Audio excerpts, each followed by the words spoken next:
Soal pretest PPG, guru kelas SD, dan kunci jawaban, bagian ketiga.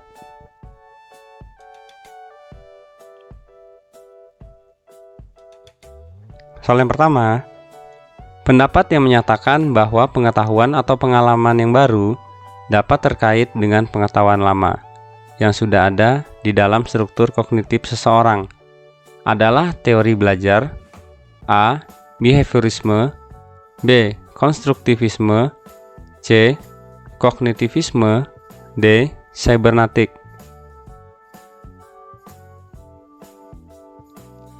Jawabannya adalah kognitivisme.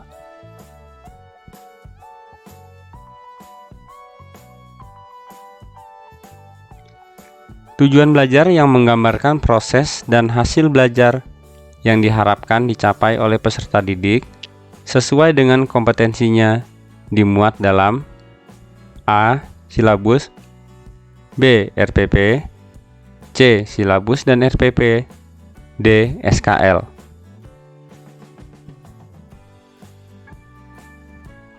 Jawabannya adalah B. RPP.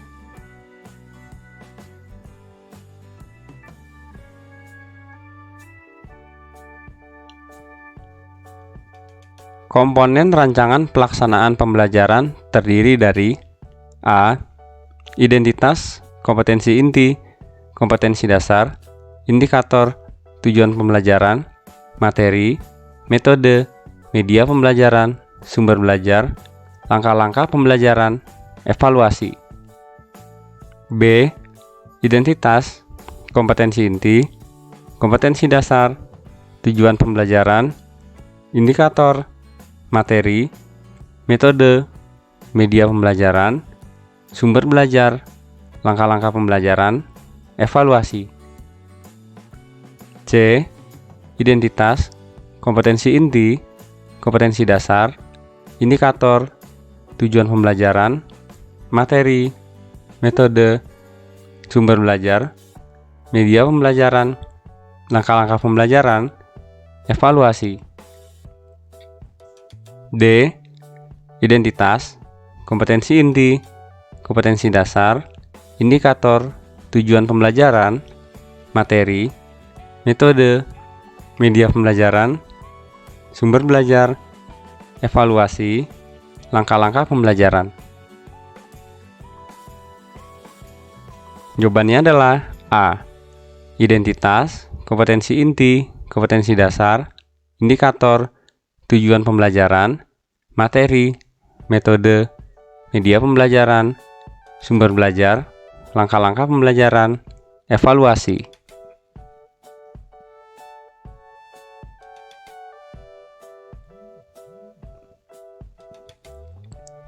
Silabus dan RPP sama-sama sebagai rencana proses pembelajaran.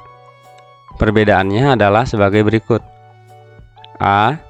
Silabus berisi kompetensi dasar, sedangkan RPP mengarahkan kegiatan belajar untuk mencapai kompetensi dasar. B. Silabus bersumber dari standar isi dan standar lulusan, sedangkan RPP bersumber dari standar kompetensi lulusan. C. RPP dibuat oleh setiap guru, sedangkan silabus dibuat oleh tim guru. D. RPP dan silabus keduanya disusun oleh setiap satuan pendidikan. Jawabannya adalah A. Silabus berisi kompetensi dasar, sedangkan RPP mengarahkan kegiatan belajar untuk mencapai kompetensi dasar.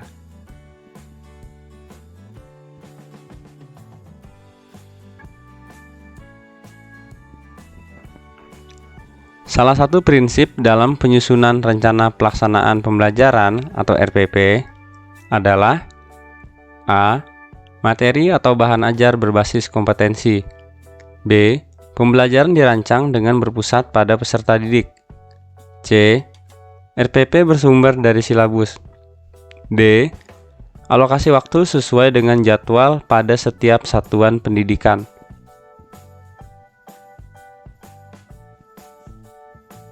Jawabannya adalah B. Pembelajaran dirancang dengan berpusat pada peserta didik.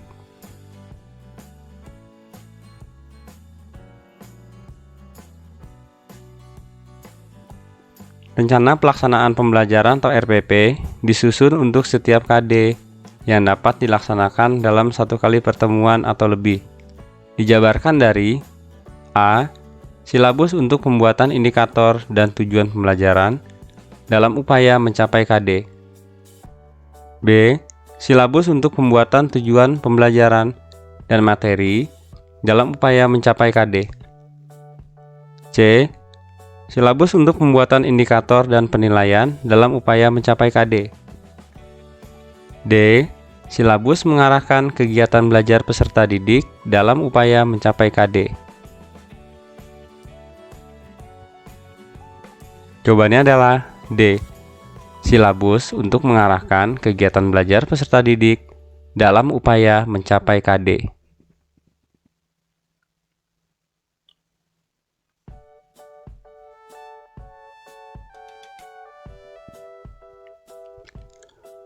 Perhatikan beberapa komponen dari RPP untuk mata pelajaran Bahasa Indonesia adalah sebagai berikut. 1. Kompetensi dasar. Mengenal kegiatan bermusyawarah. 2. Indikator. Menyebutkan 2 ciri kegiatan bermusyawarah. 3. Tujuan pembelajaran. Setelah pelaksanaan pemilihan ketua kelas, siswa dapat menyebutkan 2 ciri kegiatan musyawarah dengan benar. Berdasarkan komponen-komponen RPP tersebut, prinsip digunakan adalah A. Memberi umpan balik dan tindak lanjut. B. Mendorong partisipasi aktif peserta didik. C. Memperhatikan perbedaan individu peserta didik. D. Keterkaitan dan keterpaduan. Jawabannya adalah D. Keterkaitan dan keterpaduan.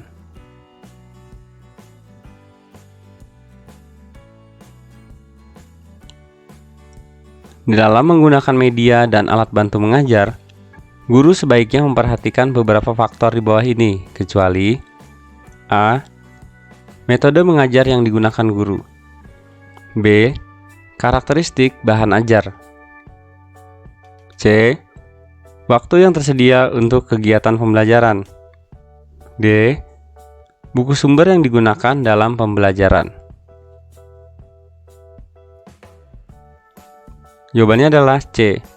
Waktu yang tersedia untuk kegiatan pembelajaran.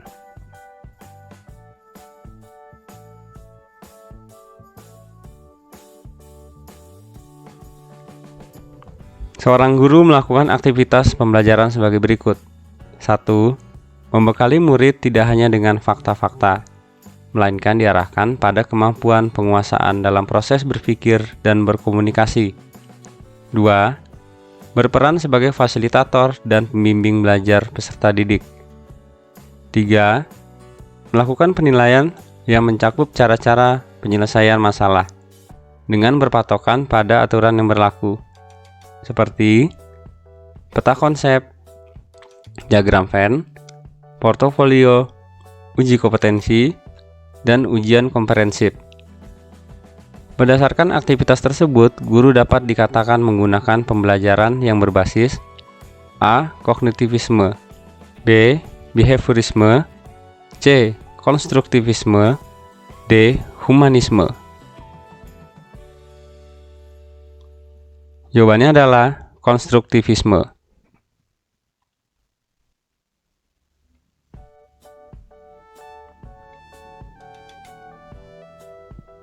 Menurut Piaget, periode perkembangan operasi konkret pada siswa usia peserta didik antara 7-12 tahun.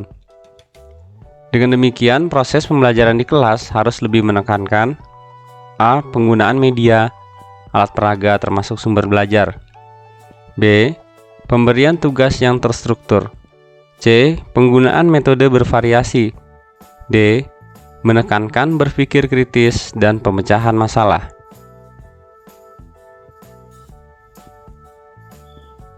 Jawabannya adalah penggunaan media, alat peraga termasuk sumber belajar.